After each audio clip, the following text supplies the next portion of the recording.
Bonjour. Aujourd'hui 11 novembre 2020, la situation sanitaire ne nous permet pas, du fait du confinement, de célébrer tous ensemble cette commémoration. Aussi, les élus de la commune de Marcilly-le-Châtel ont souhaité, à travers cette vidéo, vous partager ce temps de mémoire et de recueillement à la mémoire de nos anciens et de l'ensemble des combattants de la guerre de 14-18.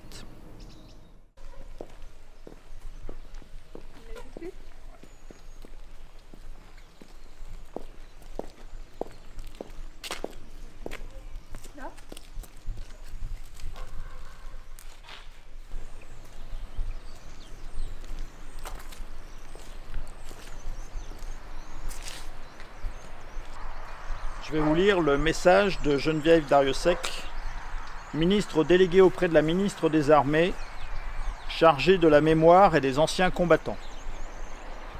En cette journée nationale de commémoration de la victoire et de la paix, hommage à tous les morts pour la France.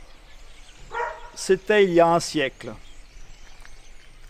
Ce 10 novembre 1920, la Grande Guerre est achevée depuis 2 ans. Dans la citadelle de Verdun, Auguste Tin, soldat de 2e classe et pupille de la nation, dépose un bouquet d'œillets blancs et rouges sur le cercueil d'un soldat. Un parmi tous les combattants des Flandres, de l'Artois, de la Somme, du Chemin des Dames, de Lorraine, de la Meuse. Un de ces braves. Un des poilus qui participa à une interminable guerre. Un de ces Français qui œuvra à la tâche incommensurable de la victoire. Un parmi des milliers qui est devenu le soldat inconnu. Le 11 novembre 1920, le peuple de France l'accompagne solennellement sous les voûtes de l'Arc de Triomphe.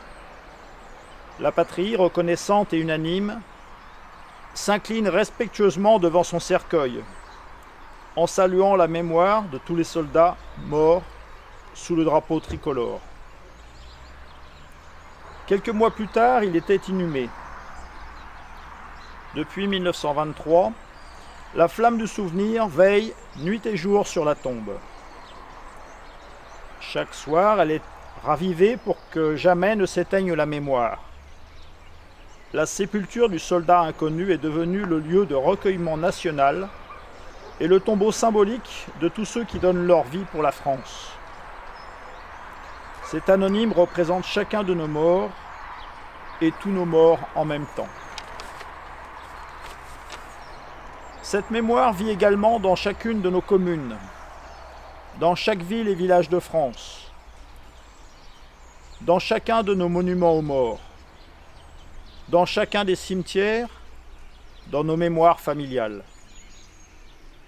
Elle vit dans l'œuvre de Maurice Genevoix, qui entre aujourd'hui au Panthéon. Le président de la République l'a souhaité en l'honneur du peuple de 14-18. Maurice Genevoix n'entre pas seul dans le temple de la nation.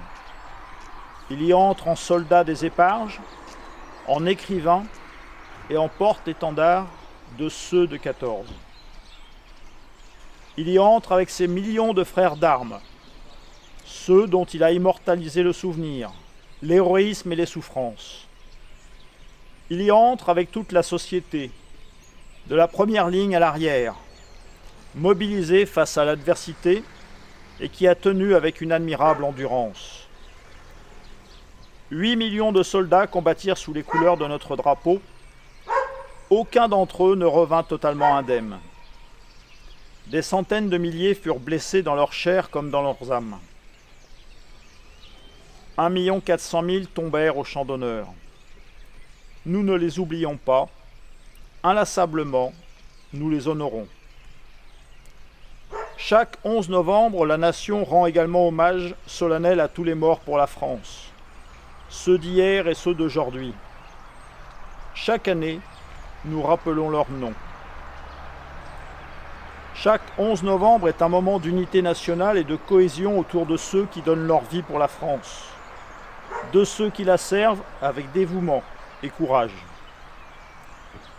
En ces instants, Au souvenir des événements passés et aux prises avec les épreuves de notre temps, nous nous rappelons que c'est tout un peuple, uni et solidaire, qui fit la guerre, qui la supporta et en triompha.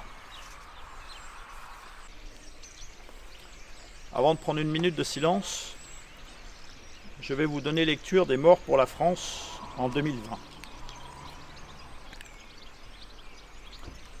Le chef de bataillon Clément Frison-Roche, 5e régiment d'hélicoptères de combat, mort pour la France. Le chef de bataillon Benjamin Gireux, 5e régiment d'hélicoptères de combat, mort pour la France. Le chef d'escadron Nicolas Mégard, 5e régiment d'hélicoptères de combat, mort pour la France. Le capitaine Pierre-Emmanuel Bockel, 5e régiment d'hélicoptères de combat, mort pour la France. Le capitaine Alex Maurice, 5e régiment d'hélicoptères de combat, mort pour la France. Le major Julien Carrette, 5e régiment d'hélicoptères de combat, mort pour la France.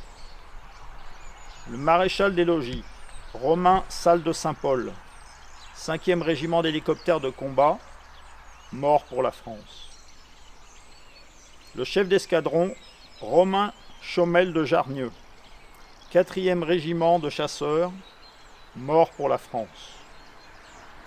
L'adjudant Alexandre Protin, 4e régiment de chasseurs, mort pour la France. Le maréchal des logis-chefs, Valentin Duval, 4e régiment de chasseurs, mort pour la France. Le maréchal des logis-chefs Antoine Serre, 4e régiment de chasseurs, mort pour la France. L'adjudant Jérémy Lezy, 93e régiment d'artillerie de montagne, mort pour la France.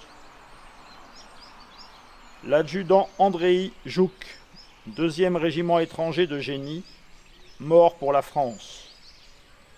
Le caporal-chef Volodymyr Ribonchouk, 1er régiment étranger de génie, mort pour la France. Le brigadier-chef Mitro Martiniuk, 1er régiment étranger de cavalerie, mort pour la France. Le brigadier Kevin Clément, 1er régiment étranger de cavalerie, mort pour la France.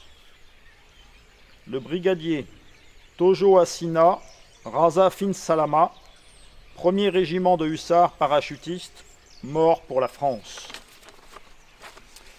Le maréchal des logis Andy Fila, 14e régiment d'infanterie et de soutien logistique parachutiste, mort pour la France.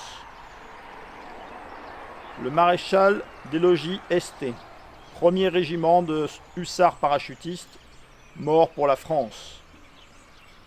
Le brigadier Arnaud Volpé, 1er régiment de hussards parachutistes, mort pour la France.